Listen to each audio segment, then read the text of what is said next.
Cerita diawali dengan memperlihatkan seorang polisi bernama Johe yang bertugas untuk menyembunyikan sebuah buku yang entah apa isinya. Namun yang pasti Johe terlihat dikejar oleh sekelompok orang dan 여보세요? 여보세요? 찾았습니다. 야, 이주희, 여보세요? entah apa yang terjadi selanjutnya. Kisah akan berfokus pada seorang mata-mata bernama Taebong, di mana saat ini ia terlihat sedang melabur potongan emas sisa-sisa produksi milik sekelompok mafia. Namun melihat dari CCTV jika rekannya akan ke sana, tentu saja Taebong harus segera menghentikan pekerjaannya dan kembali merapikan tempat itu.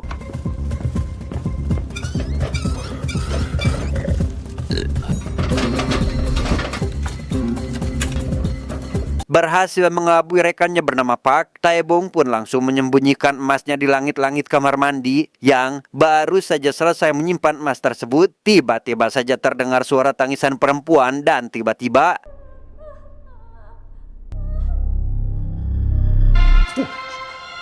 ya, Taebong kembali dikejutkan dengan panggilan dari atasannya bernama Nam Hyuk yang merupakan seorang detektif. Bukan untuk menanyakan kapan akan menangkap si mafia, namun Hyuk justru berencana untuk merampok dan memundurkan diri dari kepolisian. 나 오늘 거기 털고 옷 벗는다.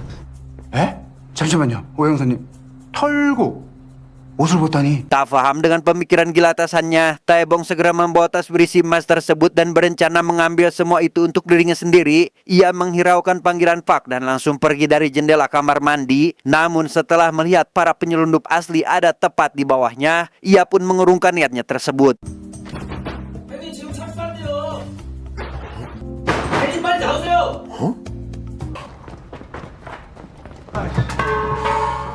Rupanya para penyelundup ini akan pindah markas karena lokasi mereka sudah bocor kepada pihak kepolisian, sehingga mereka yang curiga jika di antara Taebong dan Park adalah polisi pun mendesak untuk mengaku saja sebelum dihabisi. 아 무슨 말씀을? 아 제가 무슨? 그러면 시벌 너요? Tak diduga Park langsung mengakuinya jika ia adalah polisi sehingga langsung dikeluarkan dari dalam mobil. Begitu juga dengan Taebong yang langsung dibawa ke sebuah kapal untuk dibuang ke lautan hidup-hidup. 알았어. 솔직하게 얘기할게. 내 정체는 정보야. Pengakuan Park rupanya tidak salah. Setelah para penyelundup itu tiba di tepian, mereka dikejutkan dengan kedatangan Park bersama rekan-rekan polisinya. Dan tanpa mereka duga, Taebong rupanya berhasil diselamatkan oleh nelayan, sehingga mereka langsung dibawa ke kantor polisi. 내가 엘리트 박이다.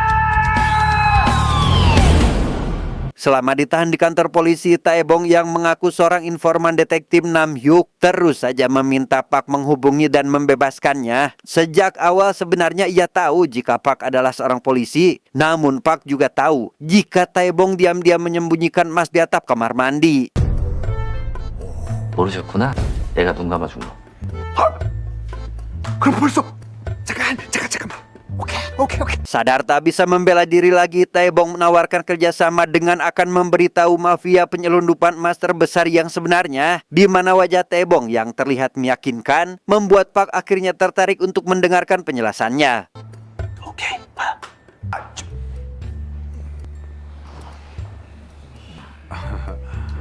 Berlokasi di sebuah apartemen, lokasi yang merupakan tempat penyelundupan emas atau laporan dari Taebong. Saat ini Nam Hyuk menelusuri ke beberapa kamar hingga memasuki kamar nomor 308. Melihat sebuah kotak besar mencurigakan, ia yang penasaran pun hendak akan membukanya, tetapi 에이 잠깐 스탑. 어떻게 오셨을까요? ya, kedatangan sekelompok pria membuat Nam Hyuk gagal membuka kotak tersebut. Rupanya mereka adalah gangster yang salah satunya terlihat di awal film untuk menculik Johe. Sehingga ketika Nam Hyuk berpamitan untuk pergi, mereka langsung meringkusnya saat itu juga. 경찰.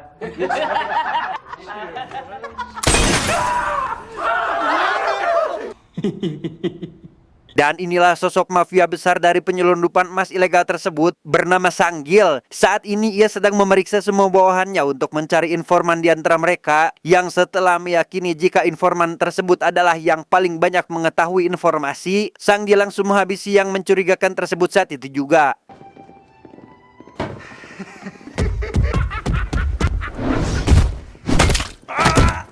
그리고 너 같은 개새끼랑 간다는 거야! Tak lama, Sanggil mendapat kabar dari bawahannya jika semalam kantor mereka digeledah oleh polisi. Ia pun berencana hendak melakukan pertemuan dengan Kang, seorang polisi yang memiliki ikatan dengannya. Hingga sebertemunya mereka, Sanggil membicarakan terkait Nam Hyuk serta rencana promosi Kang agar naik menjadi komisaris. Sehingga Kang berjanji akan menyingkirkan Nam Hyuk dari kepolisian. 하나도 신경 쓸 필요가 없어 이 쓸모없는 새끼는. 애들 관리나 좀 잘 하셔.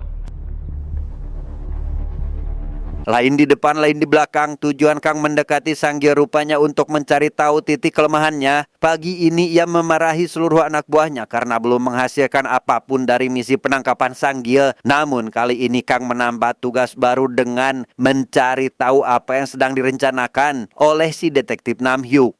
만회할 기회를 줄 테니까 네, 알겠습니다. Nam Hyuk yang rupanya berhasil lolos dari para gangster, saat ini ia terlihat mendatangi rumah Taebong karena beberapa hari ini tidak ada kabar. Yang setibanya di sana, Nam Hyuk menemukan banyak sekali berbagai macam kostum serta tanda pengenal bernamakan dirinya dan rincian jaringan penyelundupan emas ilegal oleh mafia besar Sanggil.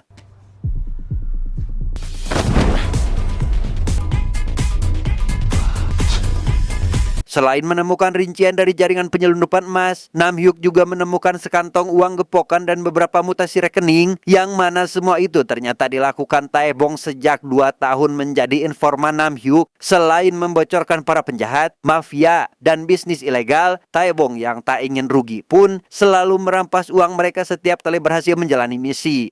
오 형사님, 이번엔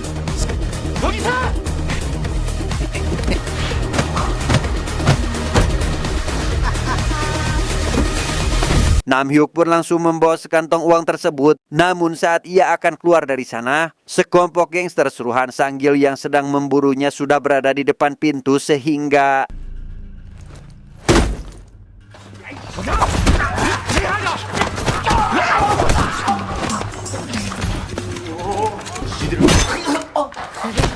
setelah berhasil mengamankan Nam Hyuk beserta sekantong uang, Sanggil memerintahkan para gangster itu untuk menghabisinya saja. Namun saat Nam Hyuk hendak akan pindah dari bagasi, tiba-tiba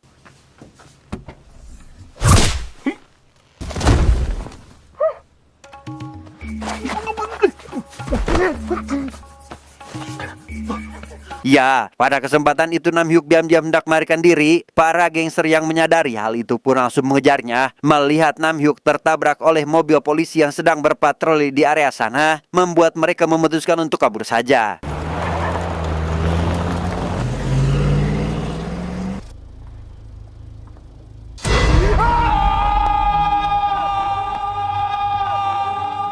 Para polisi yang menabrak Nam Hyuk langsung membawanya ke rumah sakit. Namun di sana ia mendapat masalah saat seorang jaksa gadungan meminta ganti rugi. Si jaksa menyebutkan jika kecelakaan tersebut adalah ulah Nam Hyuk yang diduga depresi dan hendak bundir. Hingga di tengah perdebatan, datanglah rekan sesama detektif Nam Hyuk bernama Lee yang langsung mengeluarkan si jaksa gadungan tersebut saat itu juga. 자, 그러면 6대4로 하는 겁니다. 6대4. 예, 그럼 딴 말한 게 없기. Bicara tentang detektif Lee, ia merupakan wanita pujaan hati Nam Hyuk selama ini. Semua berawal saat keduanya sama-sama ditugaskan meringkus sindikat ganja. Pada suatu malam, Lee dan Nam Hyuk sedang menyamar sebagai pengedar Cina, terlalu mabuk hingga tak menyadari jika penyamaran mereka terbongkar. Namun meski misi tersebut gagal dan membuat Nam Hyuk turun pangkat, ia tak menyesalinya. Yang penting selalu bersama dengan detektif Lee.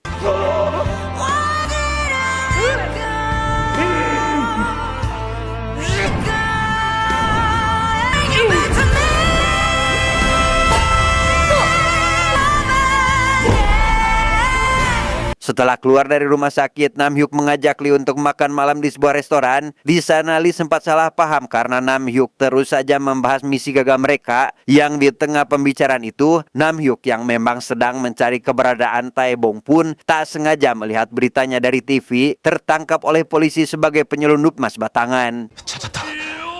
조태봉이 쌍놈 새끼 그 새끼라고.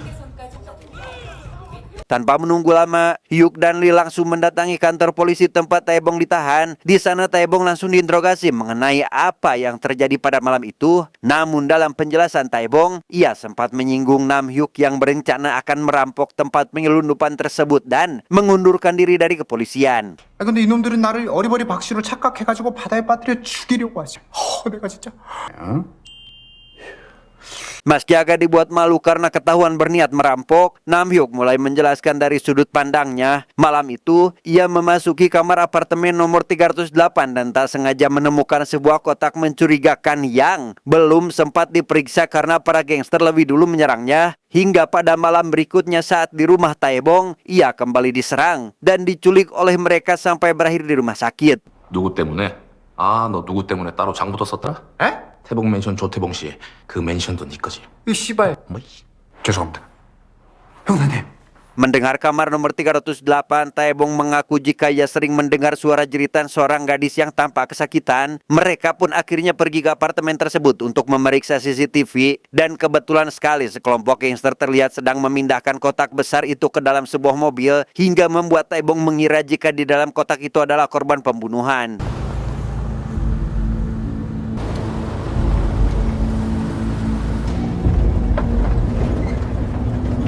Atas informasi tersebut, Lee langsung melaporkan Nam Hyuk jika ia diduga sedang menyelidiki kasus pembunuhan kepada Kang. Mendengar hal itu, Kang tentu merasa kaget karena ia memiliki informan wanita yaitu Jo-hye yang sampai saat ini belum diketahui keberadaannya.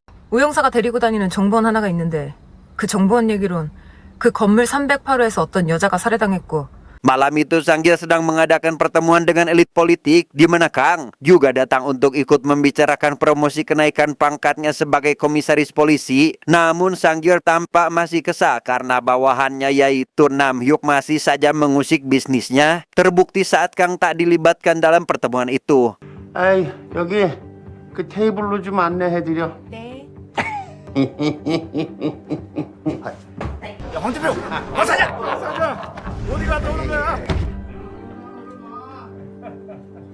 Taebong sendiri melanjutkan aksi penyamaran demi memiliki informasi terkait Sang-gil. Ia terkadang menjadi koki. Bahkan entah bagaimana caranya berhasil menjadi bagian dari petarung bayaran Sang-gil. Ditugaskan untuk menyingkirkan masyarakat yang tidak setuju dengan proyeknya.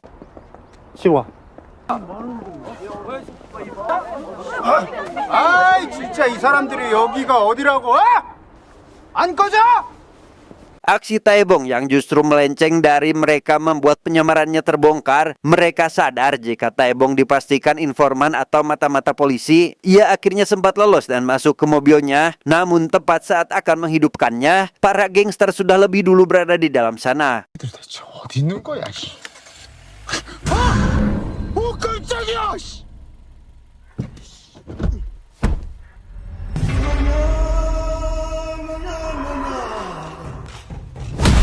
Alhasil Taebong dibawa ke hadapan Sang-gil. Di sana ia sudah dalam kondisi terbungkus hingga tak bisa melakukan apapun. Sang-gil langsung memerintah anak buahnya untuk menghabisi Taebong. Namun Taebong kembali bersandiwara dan memperlihatkan kemampuan aktingnya supaya Sang-gil bisa percaya. Sampai akhirnya ia pun percaya dan meminta Taebong untuk memancing para polisi itu datang. 놈들을 유인해봐. Berlatar di sebuah gedung terbengkalai, Kang memerintahkan seluruh anak buah termasuk Lee untuk menyelidiki isi dari dalam kotak besar itu. Yang setelah mereka berhasil menemukannya, kotak tersebut rupanya berisi bom yang sedang aktif dan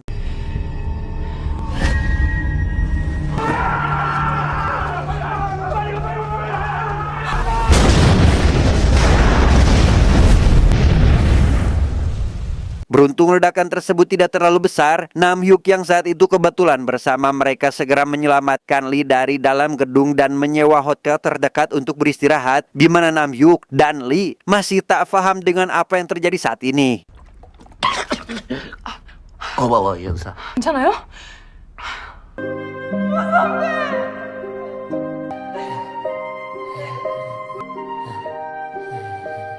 Esok harinya Kang dan Sanggil bertemu di sebuah kafe. Sanggil membujuk Kang untuk kembali bekerja sama karena ia sadar jika Nam Hyuk lah yang menyebabkan mereka menjadi salah paham. Dalam rencana tersebut, Kang harus membujuk Johe untuk memberitahu di mana lokasi bukunya disimpan. Yang setelah buku itu ditemukan, Sanggil akan menghabisi Johe menggunakan senjata milik Nam Hyuk yang akan dikambing hitamkan dan mengusahakan Kang sebagai komisaris polisi di kantor pusat. Sampai akhirnya mereka pun sepakat untuk rencana tersebut. 지금 우리가 이럴 때가 아니에요.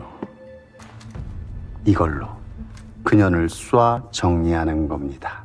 내 말 무슨 뜻인지 아시겠죠? Sebelum rencana itu dilangsungkan, Taebong yang berhasil melarikan diri terlihat sedang mencari telepon umum untuk menghubungi seseorang. Selesai dengan itu, ia pergi ke apartemen untuk mencari tas berisi uang miliknya yang telah dicuri oleh para gangster.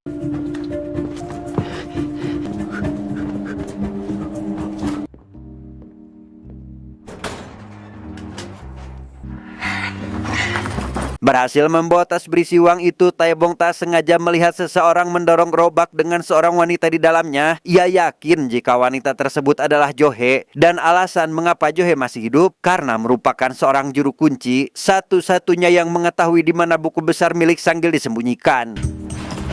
그래, 눈 딱 감고 넘어가자. Tak lama, Kang beserta seluruh anak buahnya mendatangi lokasi sesuai kesepakatan, di mana Taebong yang kebetulan memang berada di sana langsung memberitahu Nam Hyuk jika Johe masih hidup. Namun rencana yang telah disepakati oleh Sanggil dan Kang pun juga akan dilangsungkan sebentar lagi. 그래서 다음은요? 장부만 확보되면 바로 움직이세요. Tanpa Sanggil sadari, Kang memiliki rencana lain, yaitu akan menangkap Sanggil setelah buku ditemukan. Namun Sanggil juga memiliki rencana lain, yaitu akan merebut buku besarnya dan menghabisi mereka semua. Sementara itu mereka berdua juga tidak sadar jika Taebong dan Nam Hyuk sudah lebih dulu menemukan keberadaan Johe dan membuat rencana baru agar Sanggil dan Kang salah paham dengan Kang yang menganggap jika Johe telah dihabisi. 뭐야 너? 사장님 피하십시오. 곧 저번처럼 또 터집니다. 아, 우리도 뭔지 확인을 해봐야. 가만히 있어. 가만히 있어. 이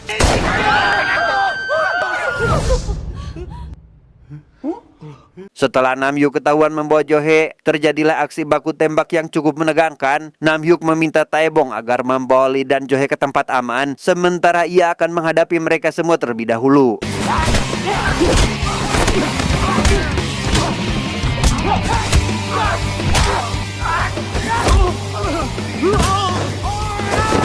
Pertarungan tersebut akhirnya membuat Kang beserta seluruh anak buahnya berhasil diringkus. Sanggil pun mengancam Johe akan menghabisi semua orang yang ada di sana satu-satu sebelum Johe memberitahu di mana buku besar itu disembunyikan. Namun tepat saat Nam Hyuk akan dihabisi lebih dulu, tiba-tiba 선배. 실례합니다.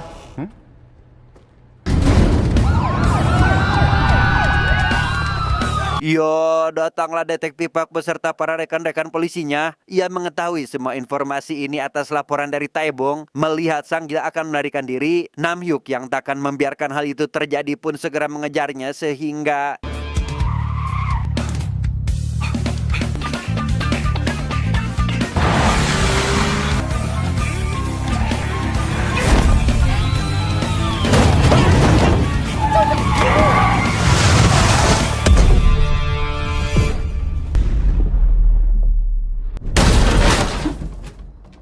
berhasil membuat mobil Sanggil kecelakaan. Nam Hyuk segera memastikan keadaan Sanggil selamat atau tidak, dan setelah dirasa baik-baik saja, Nam Hyuk langsung memasangkan borgol pada kedua tangan Sanggil, di mana buku besar yang disembunyikan oleh Johe pun juga berhasil diamankan, sehingga Park secara resmi dapat menahan Sanggil atas semua kejahatannya.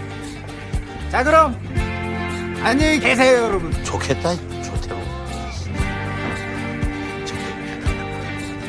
Tamat, endingnya sangat membagongkan.